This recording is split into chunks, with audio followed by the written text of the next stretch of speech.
காமராஜர் ஐயா ஒரு சிறந்த அரசியல்வாதி, ஏழை பங்காளன். தமிழக மாணவர்கள் படிக்கணுங்கிறதுக்காக ரொம்ப சிரத்தை எடுத்தவர். விவசாயிகள் நலனுக்காக பல அணைகளை கட்டியிருக்கிறார். இன்னைக்கு வரைக்கும் அவர் கட்டினது மட்டும்தான் அணைகள் தமிழகத்தில். பல செயல் திட்டங்களை நிறைவேற்றியிருக்கிறார். ஆனால் அவர் ஒரு சிறந்த நகைச்சுவையாளருங்கிறது யாருக்குமே தெரியாதுங்க. ஒரு முறை ஒரு திருப்பூர் மாநாட்டில் கலந்துக்கிறார்.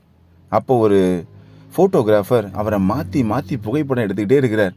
இதை கவனித்த காமராஜர் ஐயா, ஏன்பா இங்கே வான்னே, என்ன எதுக்கு இத்தனை புகைப்படம் எடுக்கிறேன்னே, நீயும் நானும் பார்க்குற மாதிரியா இருக்கும், நம்ம 2 பேர் புகைப்படத்தையும் யாராவது பார்க்க போகிறாங்களா, ஏன்பா இத்தனை புகைப்படம் எடுக்கிற அப்படின்னு கேட்க ஃபோட்டோகிராஃபருக்கு சிரிப்பை அடக்க முடியாமல் சிரிச்சிடுறார்.